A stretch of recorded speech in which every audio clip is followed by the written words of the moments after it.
प्रभु तेरी वाणी जीवन की रोटी, नैनों की ज्योति अंधेरा मिटाती।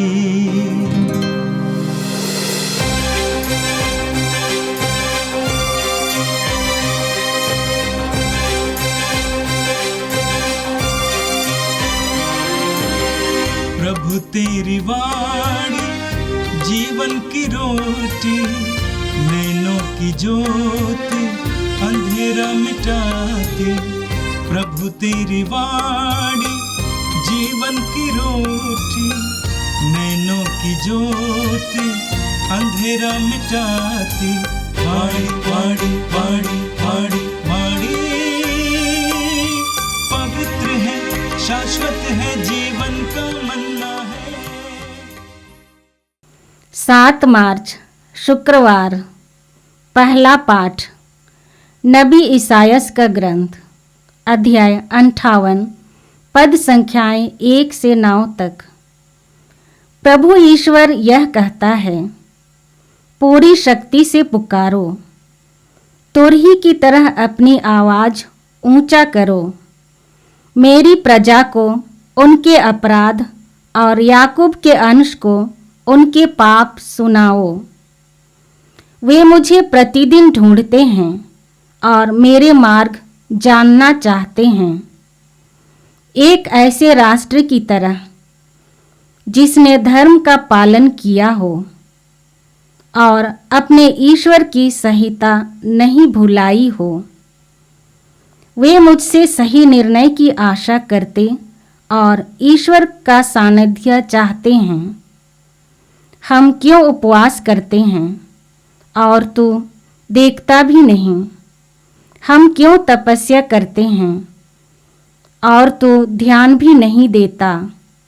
देखो, उपवास के दिनों तुम अपना कारोबार करते और अपने सब मजदूरों से कठोर परिश्रम लेते हो। तुम उन दिनों लड़ाई झगड़ा करते और करारे मुक्के मारते हो।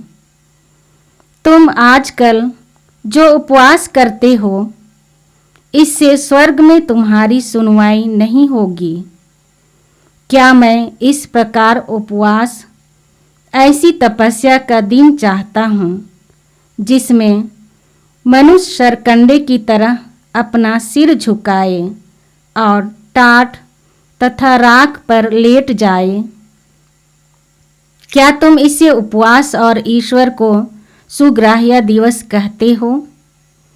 मैं जो उपवास चाहता हूँ वह इस प्रकार है, अन्याय की बेड़ियों को तोड़ डालो, जुए के बंधन खोल दो, पद दलितों को मुक्त करो और हर प्रकार की गुलामी समाप्त कर दो। अपनी रोटी भूखों के साथ खाओ, बेघर दरिद्रों को अपने यहाँ ठहराओ। जो नंगा है उसे कपड़े पहनाओ और अपने भाई से मुंह ना मोड़ो। तब तुम्हारी ज्योति उषा की तरह फूट निकलेगी और तुम्हारा घाव शीघ्र ही भर जाएगा। तुम्हारी धार्मिकता तुम्हारे आगे आगे चलेगी और ईश्वर की महिमा तुम्हारे पीछे पीछे आती रहेगी। यदि तुम पुकारोगे तो ईश्वर उत्तर देगा। यदि तुम दुहाई दोगे तो वह कहेगा, देखो मैं प्रस्तुत हूँ। यह प्रभु की वाणी है। संत मत्ती के अनुसार पवित्र सुसमाचार अध्याय 9 वाक्य 14 और 15। इसके बाद यूहन्ना के शिष्य आए और ये बोले, हम और फरीसी उपवास किया करते हैं, आपके शिष्य ऐसा क्यों नहीं करते? ईसा ने उनसे कहा, जब तक दूल्हा साथ है क्या बाराती शोक मना सकते हैं? किंतु वे दिन आएंगे जब दूल्हा उनसे बिछोड़ जाएगा, उन दिनों वे उपवास करेंगे। यह प्रभु का दिव्य सुसमाचार है। ख्रिस्त प्रभु की जय। मेरे प्रिय भाई और बहनों, हम इस चालीसे के पवित्र काल में हैं और इस चालीसा काल के दिनों के पाठों में हमें प्रभु ईश्वर का आह्वान सुनने को मिलता है पश्चाताप के लिए। आज का पहला पाठ इस्यास नबी के ग्रंथ के अध्याय 58 से लिया गया था। वचन में आपने सुना, प्रभु ईश्वर ये कहता है, पूरी शक्ति से पुकारो, पूरी शक्ति से पुकारो, तुरही की तरह अपनी आवाज ऊंची करो, मेरी प्रजा को उसके अपराध और याकूब के वंश को उसके पाप सुनाओ। प्रभु ईश्वर इस्यास नबी से कहता है कि पूरी शक्ति से ऊंची आवाज में पुकारो, तुरही की तरह अपनी आवाज को बुलंद करो और मेरी प्रजा को उनके अपराधों के बारे में बताओ, उनको याद दिलाओ कि वे पाप में जी रहे हैं। इस्राएली जनता ईश्वर की चुनी हुई जनता थी। ईश्वर ने इस्राएलियों से प्रेम किया, उनका निर्माण किया, उनको नाकुच से एक महान प्रजाति, एक महान जाति, महान राष्ट्र का रूप दिया। उनके बीच में रहकर उनके बीच में चमत्कार और चिन्ह प्रकट किया, उनका संरक्षण किया और उनको जीवन के लिए आवश्यक आदेश और नियम दिए। लेकिन इस्राएलियों ने ईश्वर को ठुकरा दिया, ईश्वर की आज्ञाओं को तोड़ दिया, उल्लंघन किया और ये भी कहते थे कि हम ईश्वर को ढूंढ रहे हैं। लेकिन वास्तव में आज के पाठ में आपने सुना कि प्रभु कहते हैं कि ये प्रजा मुझे ढूंढती है, मानो एक ऐसी प्रजा की तरह जो मेरी आज्ञाओं का पालन करती हो। यहूदी लोग, इस्राएली लोग बोला करते थे, हम तपस्या क्यों करते हैं जब तू ध्यान भी नहीं देता, हम उपवास क्यों करते हैं जब तू देखता भी नहीं। इस्राएली लोग कहते थे कि ईश्वर हमको देखता नहीं है, हमारा ख्याल नहीं करता है, तो हम क्यों उपवास करें, हम क्यों तपस्या करें। तो प्रभु जवाब में उनसे क्या कहता है, देखो उपवास के दिनों में तुम अपना कारोबार करते और अपने सब मजदूरों से कठोर परिश्रम लेते हो। तुम उपवास के दिनों लड़ाई झगड़ा करते और करारे मुक्के मारते हो। तुम आजकल जो उपवास करते हो उससे स्वर्ग में तुम्हारी सुनवाई नहीं होती। यहूदी लोग उपवास के दिन को एक बोझ समझते थे, इसीलिए उनके मन में बहुत क्रोध आ जाता था। इसलिए वे अपने नौकरों से कठोर परिश्रम लेते थे, करारे मुक्के मारते थे, गुस्सा करते थे। और प्रभु कहते हैं इस प्रकार के उपवास से स्वर्ग में तुम्हारी सुनवाई नहीं होती है। दूसरी बात यह थी कि वे उपवास करते जरूर थे, लेकिन लोगों को दिखाने के लिए। प्रभु कहते हैं क्या मैं इस प्रकार का उपवास चाहता हूं, ऐसी तपस्या का दिन चाहता हूं जिसमें मनुष्य सरकंडे की तरह अपना सिर झुकाए और टाट तथा राख पर लेट जाए। क्या तुम इसे उपवास और ईश्वर को सुग्राही दिन कहते हो? लोगों को दिखाने के लिए उपवास करते थे, लोगों को दिखाने के लिए राख पर बैठ जाते थे। प्रभु ईश्वर कहता है क्या तुम सोचते हो कि यह सच्चा उपवास है? क्या ईश्वर इससे प्रसन्न होगा? इसके बाद प्रभु ईश्वर बताता है कि किस प्रकार का उपवास ईश्वर चाहता है। बहुत सुंदर है, ध्यान देकर सुनिए।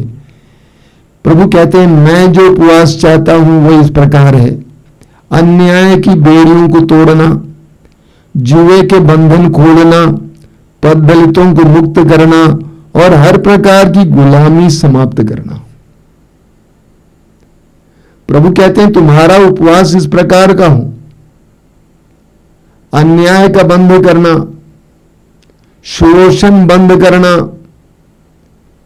हर प्रकार का बंधन खोलना, गुलामी समाप्त करना।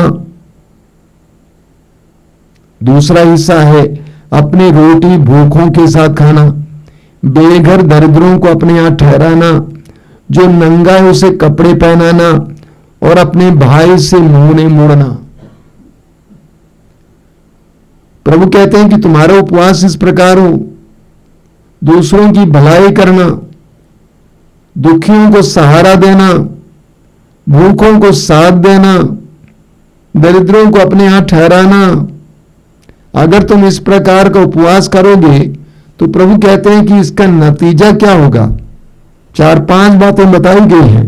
पहली बात, तुम्हारी ज्योति उषा की तरह फूट निकलेगी। तुम्हारी ज्योति उषा की तरह फूट निकलेगी, तुम्हारे अंदर ईश्वरीय आनंद आएगा, तुम्हारे चेहरे पर ईश्वर का रौनक देखने को मिलेगा, तुम्हारे अंदर ईश्वर की कृपा आएगी, तुम आनंदित हो जाओगे। दूसरा नतीजा, तुम्हारा घाव शीघ्र ही भर जाएगा, तुम्हारी बीमारियां मिट जाएंगी, हृदय के घाव, शरीर के घाव मिट जाएंगे, तुम स्वस्थ हो जाओगे। अगर इस प्रकार का उपवास करोगे तो तुम स्वस्थ हो जाओगे, तुम्हारी धार्मिकता तुम्हारे आगे आगे चलेगी, तुम्हारी भलाई तुम्हारे आगे आगे चलेगी, तुम्हारे पहुंचने से पहले ही तुम्हारी भलाई के बारे में लोग बखान करेंगे, लोग तुम्हें जान जाएंगे तुम्हारी भलाई के द्वारा। इतना ही नहीं, ईश्वर की महिमा तुम्हारे पीछे पीछे आती रहेगी। तुम जहां से गुजरोगे वहां पर ईश्वर की महिमा, ईश्वर का प्रकाश भी तुम्हारा साथ देगा। तुम जहां जाओगे, जो करोगे, वहां पर ईश्वर की महिमा देखने को मिलेगी। अगली बात, यदि तुम पुकारोगे तुम ईश्वर उत्तर देगा, यदि तुम दुहाई दोगे तो वो कहेगा देखो मैं प्रस्तुत हूं। अगर तुम इस प्रकार का उपवास करोगे, बंधनों को तोड़ने का, दूसरों की सेवा करने का, तो जब तुम दुहाई दोगे, प्रभु को पुकारोगे, तो प्रभु स्वयं तुम्हारे सामने उपस्थित होकर कहेगा कि मैं तुम्हारे साथ हूं, मैं प्रस्तुत हूं। जिस तरह एक दास अपने मालिक से कहता है कि मैं प्रस्तुत हूं, उसी तरह ईश्वर तुम्हारे लिए तैयार रहेगा, प्रस्तुत रहेगा। तुम्हारे मांगने से पहले ही वो वहां पर उपस्थित रहेगा। मेरे प्रिय भाई और बहनों, उपवास एक पुण्य कर्म है। ये तभी पुण्य कर्म होगा जब वहां पर ईश्वरीय प्रेम नजर आए, लोगों के प्रति सेवा का मनोभाव नजर आए, लोगों के प्रति सम्मान नजर आए। ऐसे में हमारे उपवास के द्वारा हमें ढेर सारी कृपाएं मिलेंगी, हमारे अंदर ईश्वर की कृपा नजर आएगी, हमारी धार्मिकता दूसरों के लिए उदाहरण बनेगा, ईश्वर की महिमा हमारे साथ रहेगी और हमारी पुकार को ईश्वर सुन लेगा। हम इस प्रकार का उपवास करना सीखें, केवल पेट को खाली रखना नहीं, बल्कि प्रेम और सेवा का, न्याय और सम्मान का उपवास करना सीखें। और आज का सुसमाचार मत्ती के सुसमाचार के अध्याय 9 से लिया गया था। आज के सुसमाचार में भी उपवास के बारे में बताया गया है। वचन में आपने सुना, इसके बाद यूहन्ना के शिष्य आए और यीशु से ये बोले, हम और फरीसी उपवास किया करते हैं, आपके शिष्य ऐसा क्यों नहीं करते? यूहन्ना बपतिस्मा के शिष्य उपवास किया करते थे और फरीसी लोग भी उपवास किया करते थे। फरीसी सप्ताह में 2 बार उपवास किया करते थे। फरीसी अपने को धर्मी मानते थे और सप्ताह में 2 बार उपवास किया करते थे। अब यूहन्ना के शिष्यों ने प्रभु से पूछा कि आपके शिष्य ऐसा क्यों नहीं करते? ईसा ने उनसे कहा, क्या जब तक दूल्हा साथ है क्या बाराती शोक मना सकते हैं? हालांकि फरीसियों का यह नियम था कि सप्ताह में 2 बार उपवास करना, लेकिन जो लोग बारात में जाते थे बाराती हुआ करते थे, उनको इस नियम से छूट था। उनको उपवास करने की आवश्यकता नहीं थी। प्रभु यीशु अपने शिष्यों को बाराती कहते हैं, क्योंकि प्रभु यीशु अपने आप को दूल्हा कहते हैं। मत्ती के सुसमाचार के अध्याय 25 में प्रभु यीशु ने स्वयं 10 कुंवारियों का दृष्टांत सुनाया है, जहां पर उन्होंने अपने आप की तुलना एक दूल्हे से करते हैं। 10 कुंवारियां दूल्हे से मिलने के लिए निकल पड़ी, उनकी अगवानी करने के लिए निकल पड़ी। तो प्रभु यीशु वहां पर अपने आप को दूल्हा कहते हैं। प्रकाशना ग्रंथ के अध्याय 19 में यीशु मसीह को, ईश्वर के उस मेमने को दूल्हा बताया गया है। तो यीशु अपने आप को दूल्हा कहते हैं और शिष्यों को बाराती कहते हैं। प्रभु कहते हैं कि मेरे शिष्य बारातियों की तरह हैं, वे दूल्हे के साथ हैं, इसीलिए अभी वे उपवास के नियम से पूरी तरह से आजाद हैं। आगे प्रभु कहते हैं, किंतु वे दिन आएंगे जब दूल्हा उनसे बिछुड़ जाएगा, उन दिनों वे उपवास करेंगे। और वास्तव में ऐसा हुआ भी। प्रभु यीशु के जाने के बाद शिष्यों ने बहुत उपवास किया।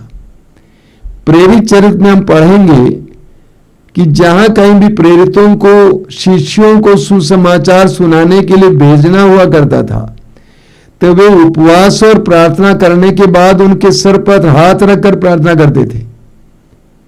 तो उपवास शिष्यों के जीवन का हिस्सा बन गया था। सुसमाचारों में हम पढ़ते हैं कि प्रभु यीशु ने स्वयं उपवास के बारे में सिखाया।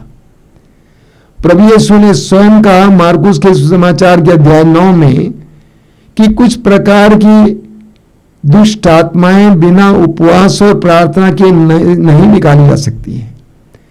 यानी उपवास और प्रार्थना के महत्व के बारे में उन्होंने कहा। प्रभु यीशु ने स्वयं 40 दिन और 40 रात उपवास और प्रार्थना में बिताया। इसके अलावा भी यीशु उपवास किया करते थे। जिस समय प्रभु ने कहा कि उनके शिष्य अब दूल्हे के साथ हैं, इसीलिए उपवास नहीं कर रहे हैं, तो प्रभु यीशु ने उपवास के महत्व को कम नहीं किया था, बल्कि ये बता रहे थे कि ये मेरे साथ हैं, बाद में वे उपवास करेंगे। और वास्तव में उन्होंने उपवास किया भी।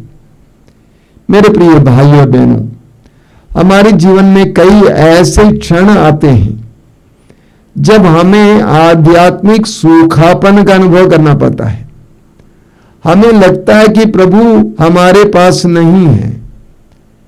हमें लगता है कि हम अंधेरे में हैं, कुछ दिखाई नहीं देता है। हमें प्रभु की अनुपस्थिति महसूस होता है। उन सारे क्षणों में उपवास हमारे लिए प्रभु के करीब पहुंचने का एक बहुत सुंदर अवसर है, एक सुंदर माध्यम है। हमारे आश्रम में एक कुटीर है जिसका नाम है उपासना कुटीर। उस उपासना कुटीर में सैकड़ों लोगों ने 3-3 दिन में उपवास के लिए बिताया है। अभी भी, आज भी कोई बैठी हुई है।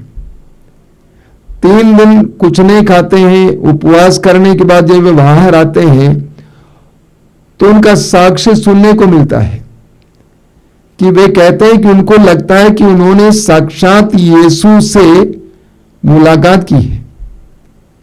उनके खालीपन में, उनके सूखापन में उनको उस उपवास के द्वारा ताजगी मिली है। उनके जीवन में हरियाली आई है। ठीक उसी प्रकार हमारे जीवन में भी जब आध्यात्मिक सूखापन है, हमें भी लगता है कि प्रभु बहुत दूर है, हमें भी उपवास का सहारा लेना चाहिए। सच्चा उपवास, उपवास का मतलब है उपवास।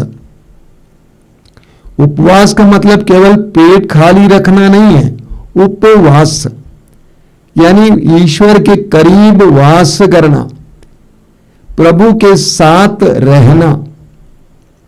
उपवास करते समय हमें प्रभु के साथ रहना चाहिए। प्रभु अपने सानिध्य के द्वारा हमारी आध्यात्मिक भूख को मिटाएंगे और हमारे शारीरिक भूख को भी मिटाएंगे। प्रभु यीशु आज के इस वचन के द्वारा हमें उपवास के महत्व के बारे में बताते हैं। विशेष करके हमारे व्यक्तिगत जीवन में, आध्यात्मिक जीवन में उपवास का महत्व, विशेष करके उन दिनों में जब हमें लगता है कि हमारे अंदर बहुत ज्यादा सूखापन है, उपवास के महत्व के बारे में आइए हम प्रार्थना करें। प्रभु यीशु धन्यवाद देते हैं आज के दोनों पाठों के लिए। उपवास के बारे में हमें अच्छी शिक्षा देने के लिए धन्यवाद देते हैं। हमारे आध्यात्मिक जीवन की यात्रा में जहां कहीं भी हमें खालीपन और सूखापन महसूस हो, उन सारे क्षणों में उपवास के द्वारा तुझे प्राप्त करने के लिए हमें कृपा दीजिए। हे प्रभु यीशु, आज के इन वचनों को सुनने वाले मेरे भाई बहनों को आशीर्वाद देना। आज का पूरा दिन उनके लिए कृपा का दिन बने, आशीष का दिन बने। हमारी प्रार्थना को ग्रहण कर, आमीन।